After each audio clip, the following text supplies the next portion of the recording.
हे Malay पर्वत से आने वाली शीतल मंद सुगंधित वायु, तू किससे मिलने को इतनी व्याकुल है,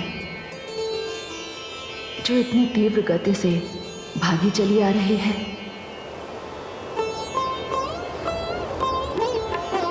तेरा ये मधुर मादक स्पर्श मुझे रह रहकर अपने उस दुर्भाग्य का स्मरण करा रहा है, जिसने मुझे अपने प्रिय से इतनी दूर कर दिया है। हे वायु, जिनसे मिलने का ना तो मेरे पास कोई उपाय है और ना ही कोई साधन। हे मलय वायु, आज तेरे भाग्य से मुझे ईर्ष्या हो रही है। यदि मैं भी वायु होती तो इसी तीव्र गति से दौड़कर अपने प्रिय के चरण स्पर्श करती और अपने भाग्य को सराहती हुई यहाँ लौट आती। तू उसी ओर जा रही है तो मेरा ये कार्य अवश्य करना। हे मलय वायु, तू मेरे इन हाथों को छूकर जा रही है तो मेरे आराध्य देव के चरण स्पर्श करना। कदाचित तेरे स्पर्श से वे मेरी व्याकुलता, मेरी दशा को समझ जाए। और हाँ, एक कार्य और करना, लौटते समय तुम उनके चरणों की धूल अवश्य उड़ा लाना। प्रियतम के दर्शन के लिए व्याकुल अपनी आंखों में मैं उनकी चरण धूलि का अंजन लगाऊंगी।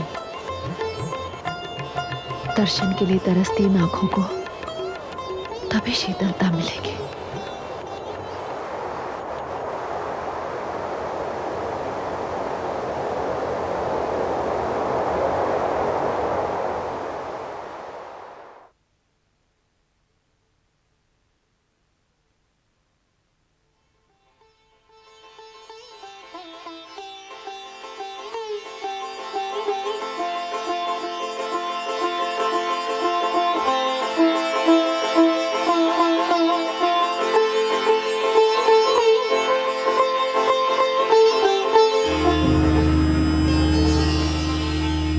गौरी, प्रणाम।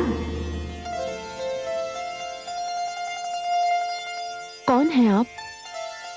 मैं मलय वायु हूँ। मलय वायु? और यहाँ? हाँ, आपने मुझे कुछ कहने के लिए रोका, इसलिए मैं रुक गई। क्यों मेरा उपहास कर रही हो? मेरे कहने से भला वायु रुक सकती है क्या? क्यों नहीं रुकेगी? किसमें इतनी शक्ति है जो आपके आदेश का पालन ना करे? आप तो शक्ति है देवी। नहीं, यदि मैं शक्ति होती तो किसी की अवश्य होती, और जिसकी होती तो उससे इतनी दूर क्यों रहती? तो हे देवी, आपका यही संवाद मैं अक्षर अक्षर उन तक पहुंचा दूंगी जिनकी आप शक्ति हैं। आप उन्हें कैसे जानती हैं? मैं जब भी उधर से बहती हुई निकलती हूँ, शक्ति की प्रतीक्षा में देवादिदेव शिव को व्याकुल देखती हूँ। हे देवी, मैं अब और अधिक देर नहीं रुक सकती। उनके चरण स्पर्श करती हुई आपके आदेश का पालन करूंगी।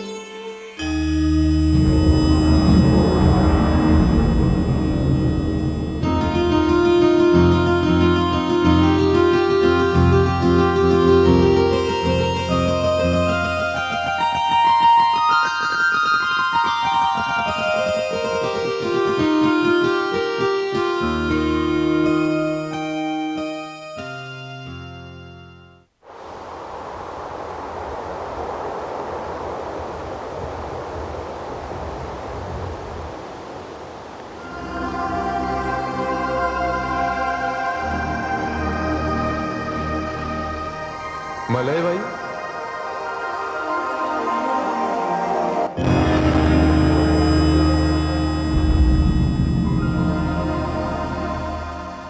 भगवान शिव को मलय वायु का प्रणाम।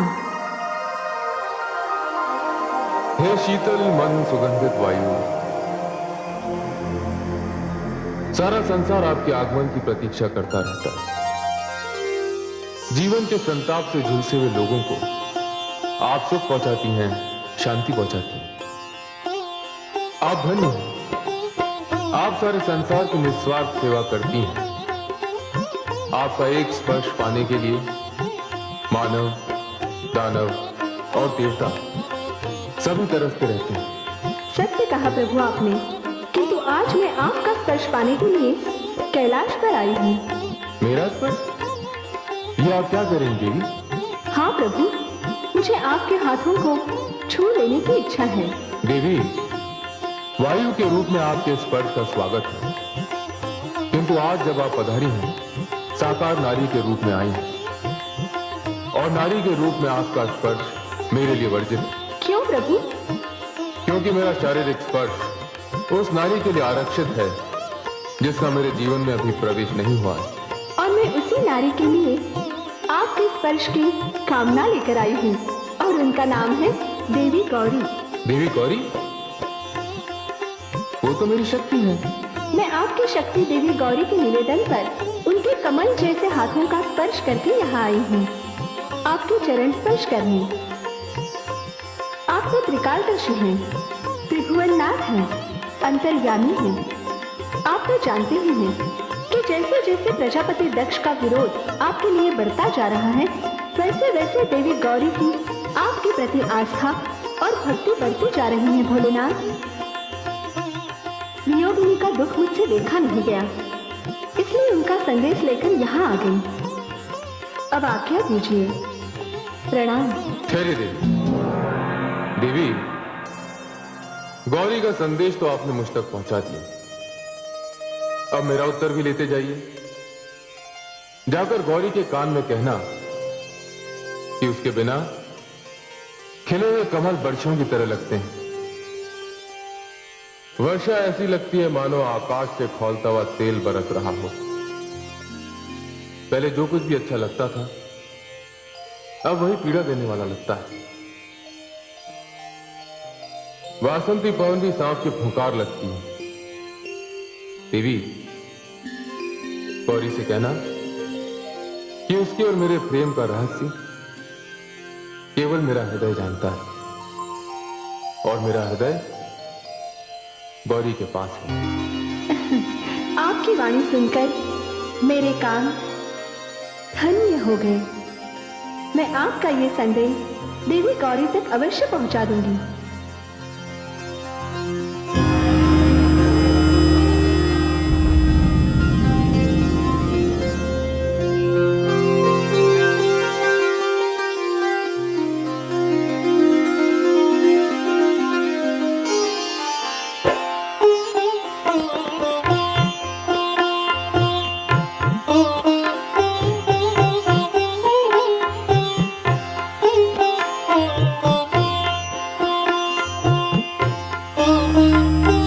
नारायण नारायण।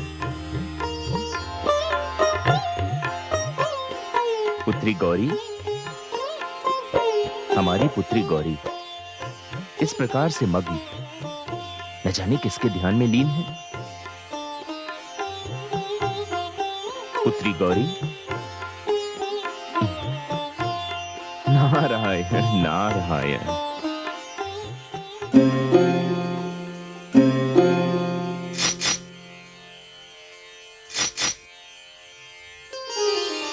तायाश्री, आप?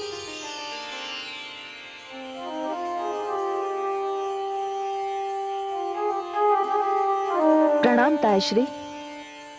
आयुष्मती भव। किस संसार में लीन थी?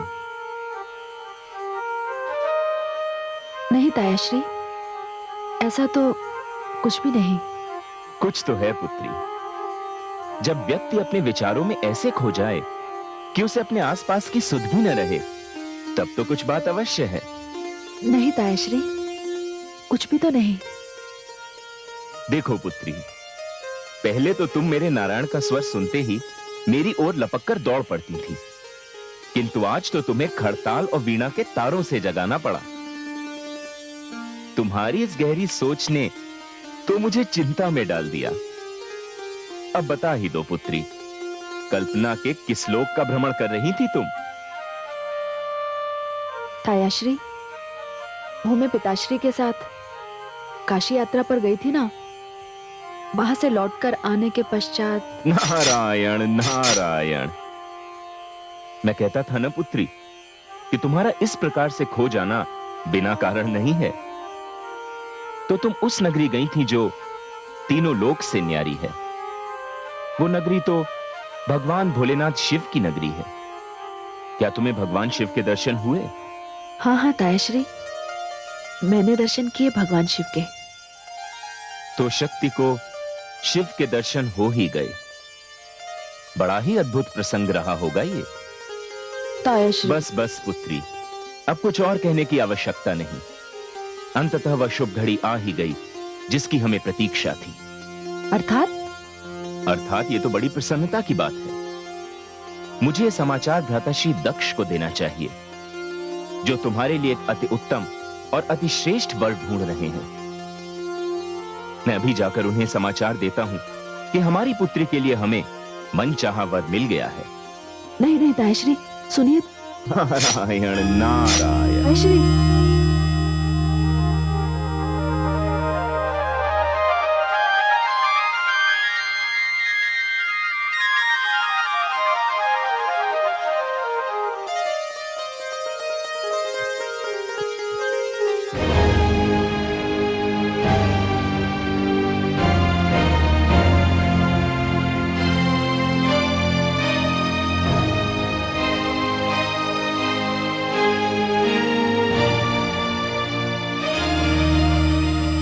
नारायण नारायण।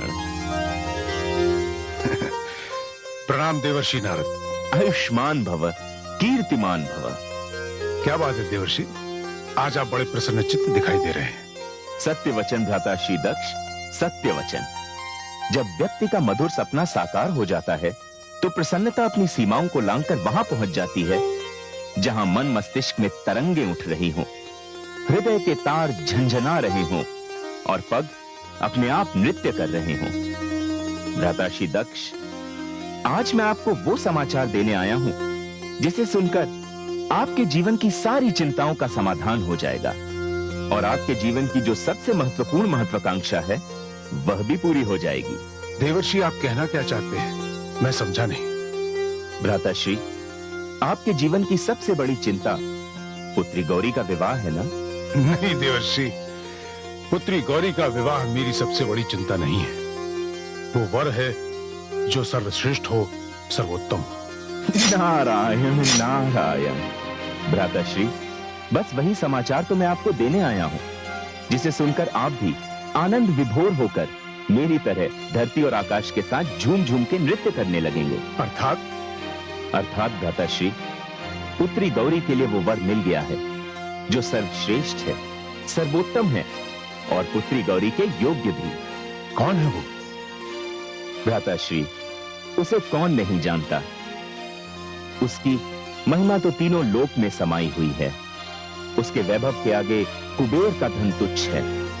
उसके व्यक्तित्व पर तो देवता भी मुग्ध हैं। उसके ललाट पर चंद्रमा का प्रकाश है और उसके नेत्रों में सृष्टि का आदि और अंत समाया हुआ है। देवर्षि नारद, देखिए, अब आप मेरे धैर्य की और परीक्षा न लीजिए। कौन है ऐसा वर? भ्राताश्री, जिसके कंठ को छूकर विष भी अमृत हो जाता है, जो चंद्रमा को भी शीतलता प्रदान करता है, वो भगवान शिव के अतिरिक्त और कौन हो सकता है? क्या प्रलाप कर रहे हैं आप? आपने सोमरस तो नहीं पी रखा है? आपकी मति भ्रष्ट तो नहीं हो गई? ये किसके नाम ले लिया आपने? भ्राताश्री दक्ष, आपको पता है आप क्या कह रहे हैं? कहां धरती पर सर्वांगीण सौंदर्य की जीवित प्रतिमा मेरी पुत्री गौरी और कहां कुरूपता का साकार रूप वो उद्दंड शिव? भ्राताश्री, ये आप क्या कह रहे हैं? वो तो विनम्रता की साक्षात मूर्ति हैं। शिव से श्रेष्ठ जामाता तो आपको तीनों लोक में ढूंढने से भी नहीं मिलेगा। सुर नर मुनि सभी के परम प्रिय हैं वो। देवर्षि नारद, आप उसकी प्रशंसा में आकाश और धरती एक कर रहे हैं जो मेरी पुत्री के पैरों की धूल भी नहीं।